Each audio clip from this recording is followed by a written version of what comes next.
వివాహము మ్యారేజ్ హిందూ వ్యవస్థలో మ్యారేజ్ ఏ విధంగా ఉంటుంది? విడాకులు డైవర్స్ సిస్టమ్ హిందూ వ్యవస్థలో ఎలా ఉంది? ముస్లిం వ్యవస్థలో ఎలా ఉంది? క్రిస్టియన్ వ్యవస్థలో ఎలా ఉంది? అలాగే వారసత్వం యాన్సిస్టర్ ప్రాపర్టీస్‌ని మనం వారసత్వంగా ఏ విధంగా తీసుకోవాలి?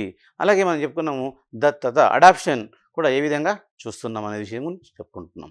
ఇప్పుడు మనం వివాహానికొస్తే హిందూ వ్యవస్థ మనం మామూలుగా 18 సంవత్సరాలు ఆడపిల్లకి ఉండాలి. 21 సంవత్సరాలు అబ్బాయికి ఉండాలి అని అనుకుంటున్నాం. దాంతో ప్రకారం ఒకటే వైఫ్ ఒకే వ్యక్తిని పెళ్లి చేసుకోవాలి అనే సిస్టమ్ మనకు హిందూలో ఉంటుంది. సో, అదే విషయానికొస్తే ముస్లింకొస్తే ఎలా ఉంటుందది? సో, ఒకరు నలుగురినైనా పెళ్లి చేసుకోవచ్చు. 15 సంవత్సరాలు దాటితే వాళ్ళు పెళ్లి చేసుకోవచ్చు. సో, అమ్మాయికి 15 సంవత్సరాలు దాటితేనే పెళ్లి చేయవచ్చు అనేటువంటి వాళ్ళకి లా ఉంది. అలాగే విడాకుల విషయానికొస్తే ట్రిపుల్ తలాక్ అనేది దేశంలో సంచలనమైనటువంటి నిర్ణయం అనేది మనం చెప్పుకున్నాం. 1985లో షాబాను కేసులో ట్రిపుల్ తలాక్ అంటే 40 సంవత్సరాలు కాపురం చేసిన తర్వాత